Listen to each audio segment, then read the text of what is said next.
Hello guys, आज हम बात करेंगे कि ऐसे कौन कौन से पर्सन लाइबल हैं जीएसटी में रजिस्टर्ड होने के लिए। क्या बेसिक नीड है जीएसटी में रजिस्ट्रेशन लेने की, क्या जनरल एस्पेक्ट्स हैं, आज हम वो उस सब के बारे में बात करेंगे। गाइस, अगर आप हमारे यूट्यूब चैनल पर नए हैं और अगर आपने अभी तक हमारा यूट्यूब चैनल सब्सक्राइब नहीं किया है तो इसे सब्सक्राइब कीजिएगा, साथ में बेल आइकन प्रेस कीजिएगा, जिससे कि मैं नेक्स्ट जो भी वीडियो अपलोड करूँ उसकी नोटिफिकेशन आप तक पहुँच सके। चलिए स्टार्ट करते हैं। What is the need and general aspects of registration under GST law. तो किसी भी टैक्सिंग सिस्टम में टैक्स पेयर को आइडेंटिफाई होने के लिए या इकोनॉमी में टैक्स कंप्लाइंसेस को एंसर करने के लिए रजिस्टर्ड होना बहुत ज़रूरी है। अगर हम बात करें इनडायरेक्ट टैक्स रिजाइम की, यानी कि जीएसटी के रिजाइम की हम बात करें, तो अगर आप उसमें रजिस्टर्ड नहीं है तो विदाउट रजिस्ट्रेशन ना तो अपने कस्टमर से आप टैक्स कलेक्ट कर सकते हैं, और जो आपने परचेज के टाइम में जो आपने इनपुट टैक्स पे किया था अपने सप्लायर को, ना ही आप उसे क्लेम कर सकते हैं अगर आप जीएसटी में रजिस्टर्ड नहीं है तो। और अगर हम बात करें एडवांटेज ऑफ रजिस्ट्रेशन की, तो आप लीगली रिकॉग्नाइज हैं एज ए सप्लायर अपने गुड्स और सर्विसेज के। अपने सप्लायर से आपने गुड्स परचेज करते टाइम जो आपने इनपुट टैक्स पे किया था, और आपने सप्लाई करते टाइम अपने कस्टमर से जो आपने आउटपुट टैक्स कलेक्ट किया था, आप उसकी प्रॉपर अकाउंटिंग कर सकते हैं। अपने आउटपुट टैक्स से आप अपने इनपुट टैक्स को यूटिलाइज कर सकते हैं। आप लीगली ऑथराइज हैं अपने कस्टमर से टैक्स कलेक्ट करने के लिए। ठीक है। और यहाँ पे हम एक नोट करने वाली बात ये है कि जीएसटी में कोई भी सेंट्रलाइज रजिस्ट्रेशन नहीं है। अब सेंट्रलाइज रजिस्ट्रेशन से क्या मीनिंग है, हम इसे ठीक से पढ़ते हैं। तो registration is need to be taken state wise, that is there are no centralize registration under GST. A business entity having its branch in multiple states will have to take separate state wise registration for the branch in different states। देखिए, इसका क्या मतलब है कि suppose that आपके जो business entity है वो मल्टीपल स्टेट्स में है, आपका business all over India run करता है और उसकी ब्रांचेस जो है वो मल्टीपल स्टेट्स में है। सपोज दैट आपका जो बिजनेस का हेड ऑफिस है वो दिल्ली में है, एक उसकी ब्रांच यूपी में है, एक उसकी ब्रांच एमपी में है। मल्टीपल स्टेट्स में आपके बिजनेस की एंटाइटी है। तो आप अपने तीनों बिजनेस की जो आपकी एंटाइटी है, मतलब एक बिजनेस की जो आपकी एंटाइटी है मल्टीपल स्टेट्स में, आप अपनी तीनों ब्रांचेस को एक जीएसटी नंबर पे आप रन नहीं कर सकते। आपको अपने दिल्ली वाले बिजनेस की जो आपकी एंटाइटी है, जो हेड ऑफिस है, उसके लिए आपको अलग जीएसटी रजिस्ट्रेशन आपका होगा। यूपी वाली आपके बिजनेस एंटाइटी के लिए आपका अलग जीएसटी रजिस्ट्रेशन होगा। एंड एमपी में जो आपकी बिजनेस एंटाइटी है उसके लिए आपका अलग जीएसटी रजिस्ट्रेशन होगा। एक जीएसटी नंबर पे आप अपने ऑल ओवर इंडिया में अपने बिजनेस को रन नहीं कर सकते। ठीक है। अब आगे देखते हैं। अच्छा, वन रजिस्ट्रेशन पर स्टेट। देखिए, अभी हमने ऊपर देखा था अभी कि आप जीएसटी में कोई भी सेंट्रलाइज रजिस्ट्रेशन नहीं है। अगर आपके बिजनेस एंटाइटी मल्टीपल स्टेट्स में है तो आपको अपनी सभी एंटाइटी के लिए, बिजनेस एंटाइटी के लिए आपको जीएसटी रजिस्ट्रेशन अप्लाई करना होगा। लेकिन यहाँ पे क्या कहता है कि further within a state an entity with different branches would have to single registration wherein it can declare one place as principal place of business, जिसे हम शॉर्ट में पीपीओपी बोलते हैं, and other branches as additional place of business. देखिए, यहाँ पे क्या है कि अगर अभी हमने बात की मल्टीपल स्टेट्स में आपके बिजनेस एंटाइटी है, लेकिन अगर यहाँ पे आपकी business entity with in a state है, एक ही स्टेट में है, और एक ही स्टेट में आपके बिजनेस की ब्रांचेज हैं अलग अलग जगह पर। सपोज दैट आपका जो बिजनेस जो आपका हेड ऑफिस है वो यूपी में है, और नोएडा में आपका हेड ऑफिस है यूपी के, और उसकी एक ब्रांच लखनऊ में है। ठीक है। तो आप एक स्टेट में जो आपके आपकी जो ब्रांचेज हैं, मल्टीपल ब्रांचेज हैं आपकी, आप अपने उन दोनों बिजनेस को आप एक जीएसटी नंबर पर रन कर सकते हैं। अगर आपकी वही बिजनेस एंटाइटी आपकी मल्टीपल स्टेट्स में होती है, आपको अलग अलग जीएसटी रजिस्ट्रेशन लेना पड़ता।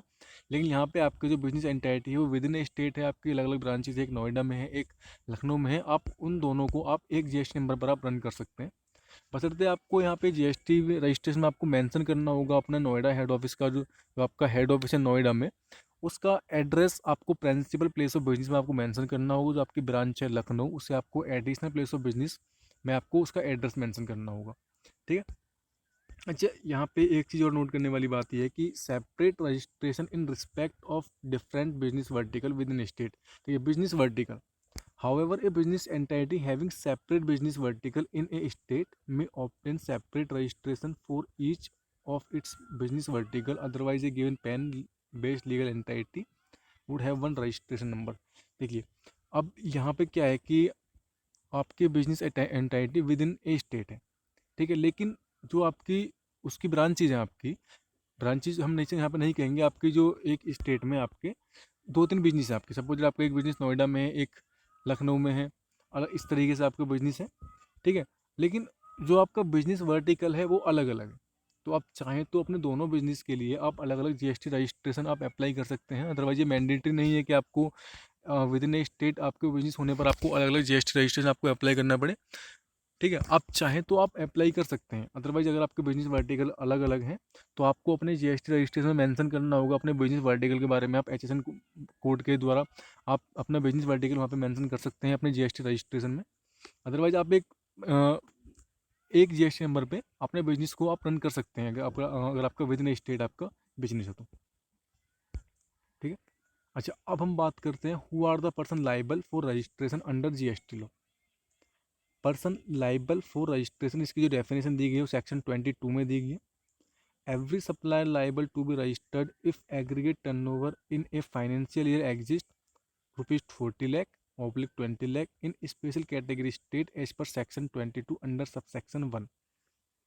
देखिए, अगर यहाँ पे क्या कहता है कि अगर कोई भी सप्लायर अगर उसके बिजनेस का टर्नओवर एक फाइनेंशियल ईयर में 40 लाख या 20 लाख से ज़्यादा है तो उसे जीएसटी में रजिस्टर्ड होना पड़ेगा। वो मैंडेटरी है उसके लिए, वो जीएसटी रजिस्ट्रेशन के लिए लाइबल है। आगे क्या कहता है, every supplier liable to be registered under this act in the state और union territory other than special category from where he make a taxable supply of goods और सर्विसेज और both if his aggregate turnover in a financial year exist ₹40 lakh। देखिए, special category state के अलावा अगर उसका business का turnover एक साल में 40 लाख से ज़्यादा है तो उसे वो मैंडेटरी है, उसे जीएसटी में रजिस्टर्ड होना पड़ेगा। जीएसटी रजिस्ट्रेशन के लिए उसे अप्लाई करना पड़ेगा। अब यहाँ पे स्पेशल कैटेगरी स्टेट के बारे में क्या है उसे हम आगे देखते हैं। Where such person make taxable supply of goods और सर्विसेज और both from any of the special category state except the state of Jammu and Kashmir he shall be liable to be registered if his aggregate turnover in financial year ₹20 lakh।